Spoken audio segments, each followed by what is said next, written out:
প্রিয় দর্শনার্থীবৃন্দ, আমরা এই মুহূর্তে ঠিক যেখানে দাঁড়িয়ে আছি, যে সিঁড়ির উপর আছি, এই সিঁড়িগুলো অনেক প্রাচীন।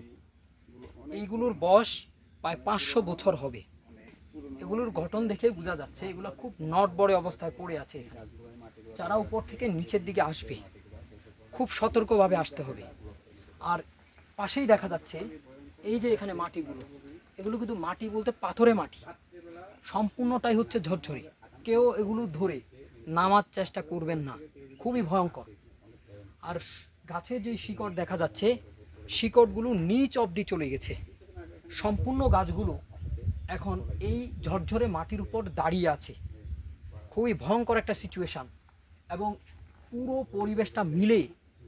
পরিবেশটা মিলে একটা ভুতুড়ে পরিবেশ। একা কেউ আসলে যে কেউ এখানে ভয় পাবেন।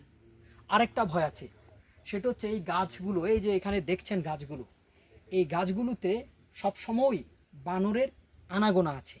ফলে যে কোনো মুহূর্তে একা আসলে বানর আক্রমণ করতে পারে আপনাদের।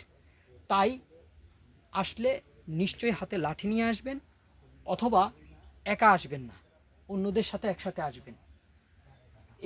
এইখানে প্রতিটা কদম দিতে খুব সাবধানে দিতে হবে। এই যে দেখছেন ইটগুলো, এই ইটগুলো একটা থেকে আরেকটা একবারে বিচ্ছিন্ন অবস্থা আছে। কোনোভাবে যদি পা ফসকে যায় তাহলে একবারে ধ্বংসাত্মক একটা পরিণতি হতে পারে। সুতরাং আপনারা খুবই সতর্কভাবে এই সিঁড়িগুলো দিয়ে হাঁটবেন, যথেষ্ট পরিমাণ সতর্ক থাকতে হবে। এবং যারা পাহাড়ে আসবেন, যথেষ্ট পরিমাণ শক্তি এবং সামর্থ্যের প্রয়োজন আছে। শারীরিক সামর্থ্য হচ্ছে পাহাড়ের সবচেয়ে গুরুত্বপূর্ণ একটা বিষয়। ধন্যবাদ।